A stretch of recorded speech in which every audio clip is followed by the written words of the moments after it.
Hello, hello, hello, beautiful people. I am excited to be back with you with another part of our series around Do I Hate Networking or Am I Uncomfortable Talking About Myself and Accomplishments?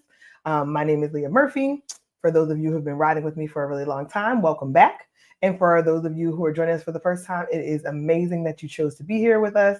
I am looking forward to being able to spend this time with you. We've been on this series for about 2 weeks. This is our third week in the series.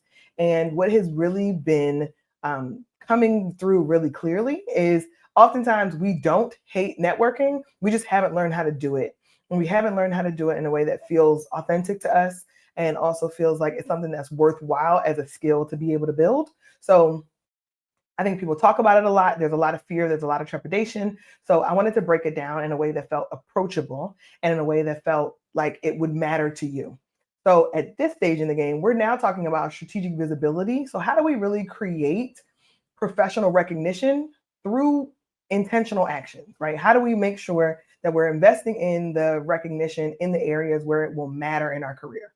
So we're talking about strategic visibility, and I'm looking at my notes here, really creating professional recognition with intention. So for anybody who is joining us live, I am excited for that. Please do drop your city in the chat if you're with us live. If you're not and you are joining us in the replay, I love that for you. And I love that for me too. The replay has been a wonderful opportunity for folks to learn about the work that we're doing here. And every time you share this live or this LinkedIn live, or you share with us on YouTube, it really does matter. It's how more people learn about the work that we're doing over here at Career Gems for the Journey. And we want to make sure that the right people are getting the information that we are working with. So please do share this information with somebody who you think could benefit from additional visibility in their career, additional ability to really build a network that could take their career to the next level. So as I mentioned, if you drop your city in the chat, we'd love to know who's with us live, and we're going to jump right into it. So as I think about the things that I've learned throughout my career and who I get to work with often from a coaching perspective is folks who are already very capable. It's folks who have already done the work and are credible from a performance standpoint. It's folks who have the receipts for results that they've been able to contribute to the company. So they have all that, but they don't have the visibility. They don't have the right people knowing what they do. And sometimes it's because I want to kind of debunk a couple myths. Sometimes it's because they are waiting to be discovered, right? Many of us have gotten the advice, keep your head down, let the work speak for itself.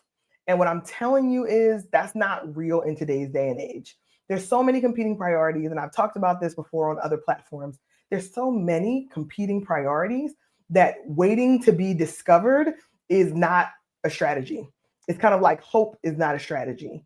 But if you can find opportunities for strategic visibility with key decision makers, it really can create a positive momentum for you and a personal brand, and it also will benefit in your career. So there are different ways to be able to seize opportunities for strategic visibility versus just attention seeking and feeling like you're being more performative.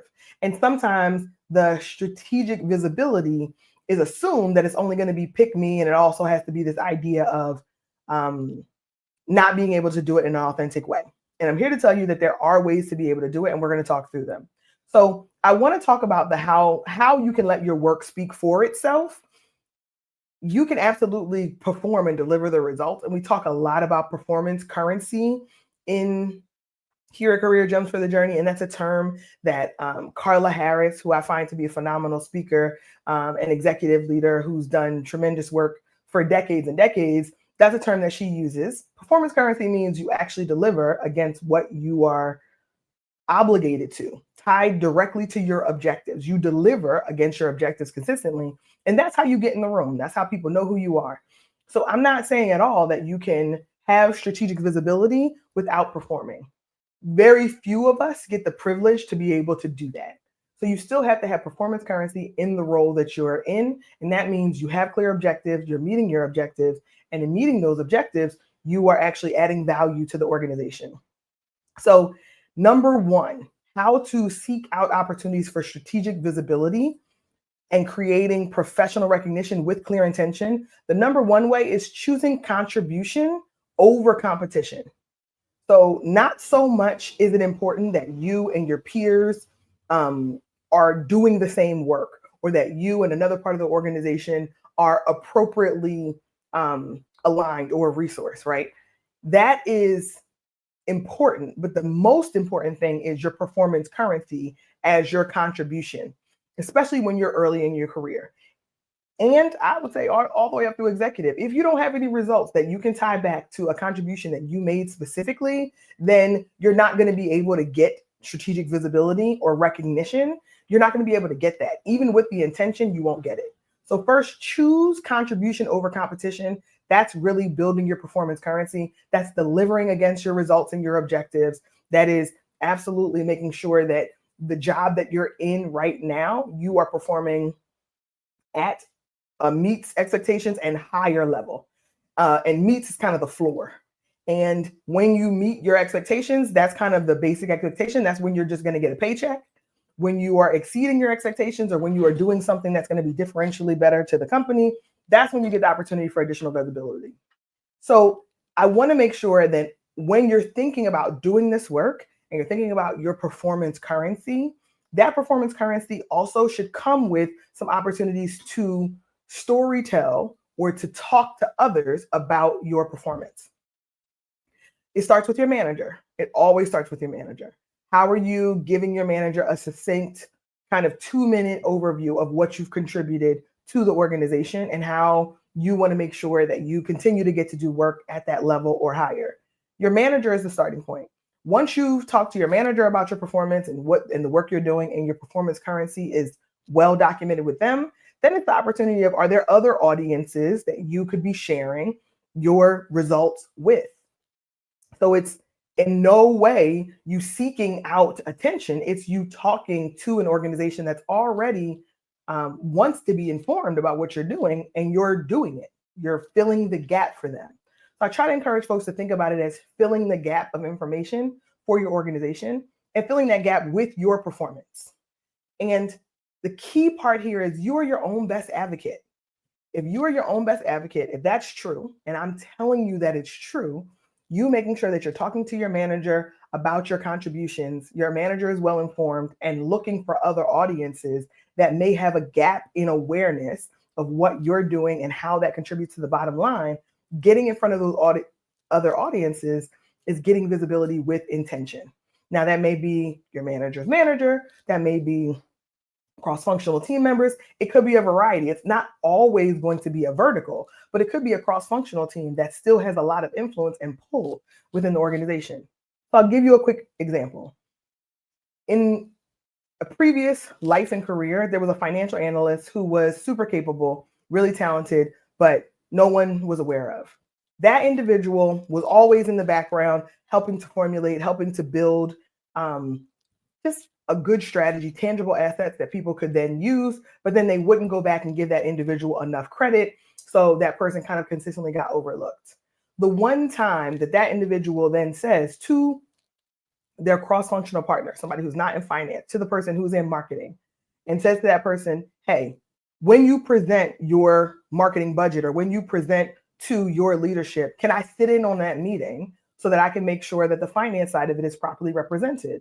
That way we can work together. You'll have 80% of the presenting, I'll have maybe 20% of the presenting, but I want to make sure that they get a good sense of what this financial model is. And that would help to get us over the line, right? That helps for you to get approval on your budget. They partner together. There's a yes. The marketing person says yes. The finance person is aligned. They go into the meeting, and now the head of marketing is looking at this finance person and how they're presenting and how they're having a direct impact to the business. So it's not always this opportunity where it's always going to be super senior, very executive level individuals that you're trying to get in front of. Your cross-functional partners are important in your storytelling and your intentional visibility too. So when you're looking for those windows, don't look too far away from your core day-to-day business and responsibilities. And think about it as, how can I add value? How can I close an information gap with my stakeholders about my performance? How do I use my performance to close that information gap? So there are examples like this that are constantly in our ethos, but we don't realize that we have to be very intentional and provide in a justification and a great rationale for why you should be invited into the discussion. So number one is choose contribution over competition. Make sure you're adding performance currency on a consistent basis. Number two is when you're getting those measurable outcomes, when you're getting that performance currency, you're delivering against your objectives, then seek out the right audiences to inform of your contribution because you're filling an information gap for them. You're doing them a favor. They're better informed now because you were in front of them in a way that's going to be mutually beneficial, not just you as a talking head. And these opportunities present themselves often, but it does require you to speak up to ask for these opportunities for this intentional visibility. And then when you do all of the documentation, when you make the PowerPoint, when you build the spreadsheet, when you design the thing on Canva, when you are in any of the background Tableau or any of these softwares, any of these programs that I'm hearing operating in lots of organizations, when you build the thing and take credit for the thing that you've built. Now you're going to have to pass that along, right? It may get shared, it may get distributed widely, but make sure wherever you can that the people who are passing this information along are crediting it back to you. Now, some people are not going to do that. I'm well aware. Some people are just flat out not going to do it. They're going to take the information and they're going to carry it forward, and maybe it becomes a part of their compelling story. The key there is they can't reproduce it. They can't modify it. They can't enhance it. They can't do anything with it if you're the original architect or you're the original builder. So let them tell the story up on their own. But if you're also telling your story of how you contributed and you built the model, at some point those two ideas will converge. So you can't really account for all of the corporate acquisitions, we'll call it, or any corporate theft or idea theft. You can't control that. People are going to do that. But the only way that their story becomes more compelling than yours or louder than yours is if you're not telling your story at all. Because they're telling the story from an underinformed perspective, and you're telling it as a subject matter expert. So even if it's just with your manager, even if it's just with your peer group, even if it's with your stakeholders, you telling your story actually protects your intellectual property. It protects every asset that you created because the word is out and you're talking about it in a thoughtful way. And it feels like an additional layer of work that you have to do. I already created the thing. I was the brainchild behind it. I put hours into it. Once you do all that work, the next step is to make sure that you're telling the story so that you're building your intentional visibility, but you're also protecting your intellectual property by making sure that the right people, you, are being credited for the work that was done. And oftentimes that's the step that we miss. We think that once we create it, that's it. It lives in the ethos and there's no need for us to be able to reconnect ourselves with it. It kind of takes on a life of its own. And in some ways that's true. But if you've taken the action to get intentional visibility for the work that you're doing, then you get a chance to be able to stick with this thing as it grows, as it evolves, as it gets used, as it gets acknowledged in other ways. You stay associated with it. It's easier for people to steal your intellectual property, actual tangible things that you've made, if you're not talking about it, because then it's up for grabs. And I think that's the political part about corporate America, nonprofit leadership, as well as academia, is you're not in competition with other individuals because you'll never know what their goals or what their objectives are. But if you're taking the right intentional visibility and they're attempting something that is more nefarious or seeming like theft, there's fractures in that plan because you're talking about your work with intention. So I want you to think about strategic visibility as your ability to create professional recognition with intention. It does not mean you have to be everywhere all the time. It does not mean that you have to jump on bandwagons. It means that you have to have performance currency because you're choosing contribution over competition. Your performance currency is high and it's consistent. And then number two, you have to make sure that those measurable outcomes, whatever those things are, whatever that intellectual property is, you are making sure that you are talking about it to the right audiences of people. And that's in your function, outside of your function, that's your stakeholders, that's your cross-functional peers. And then last and finally, as you think about where your visibility could grow, and we can always grow our reach, we can always grow our visibility, and put as much effort into talking about storytelling, growing your visibility as you are building the thing, or even take a portion of that effort. And you will be able to speak to something that is absolutely yours and that will benefit from having you as the acknowledger, as you, it will have you as its commercial, talking about the work that you've done in the right audiences, in the right places. I think about building a network and networking as critical to you talking about your accomplishments. So you don't hate networking, you just haven't gotten comfortable talking about your accomplishments. And when you built the performance currency, you have the thing, you've delivered against your objective, now you absolutely have something that's worth talking about. So now it's a matter of picking the audience, picking the opportunities, and asking for the opportunities to speak to the product that you've built, asking for the opportunities to build visibility with cross-functional teams. And you may hear no. You may hear no, you may hear it's not appropriate, you may hear I can't invite you to this meeting. You may hear that initially. No is not the end of the road, though. No is not the end of the road. And there will be people who absolutely say yes, especially your peers who understand, like from the story example, that it will help me for you to be in the room to speak to this thing that I'm only a novice at, where you're the expert. Now, that's going to require you to have to do some work and you to have good enough relationships with people to do that. But who is more worth investing in? No one's a better investment than you. And you have to make that first investment. So it does require time, it does require thoughtful intention, but the payoff, the dividends are so significant. And if you use that as an example of I am going to consistently show up this way and speak to my intellectual property, or take every opportunity to talk about the work that I'm doing with the right people and the right decision makers, that is how you build an intentional recognition model where your name gets repeated, your work gets shared.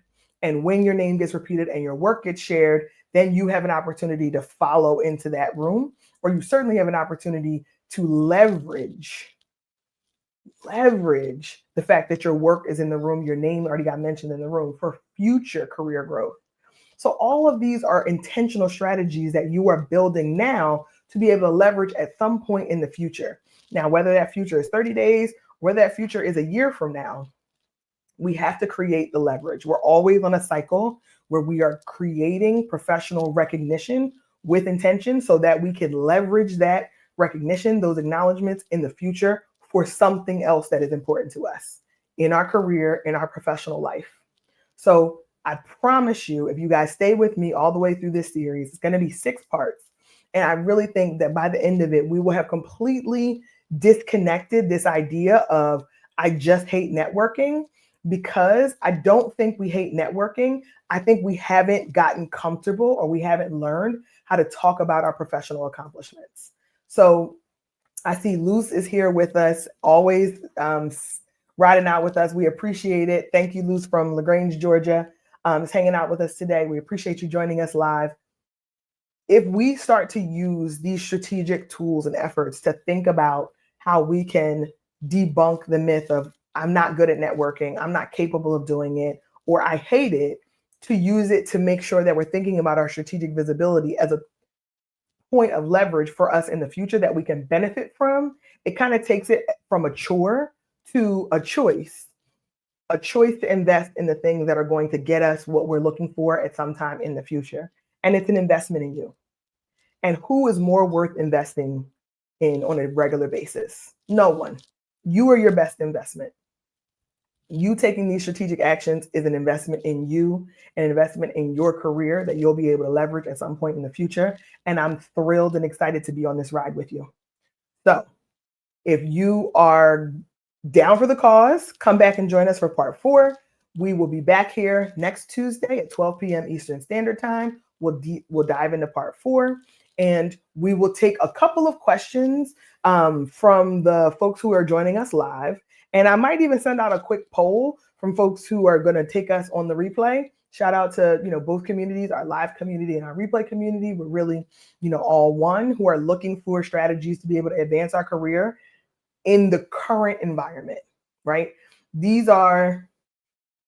I'm laughing because there are people who are less qualified and less capable than you, who are storytelling and advocating for themselves and taking professional recognition for themselves on a daily basis. Less qualified, less capable, have done less. And they are loud and proudly taking the recognition and opportunities. And meanwhile, many of us are not. So I want to encourage us to learn the skill of networking and storytelling about our performance so that we can have the leverage that we desire for some point in the future. Put ourselves in a position to win. So I'm looking forward to riding with you through the rest of this series. Join us next Tuesday at 12 p.m. Eastern Standard Time. We will be back, and I look forward to seeing you there. Until then, I appreciate you for riding with us. Make your journey work for you.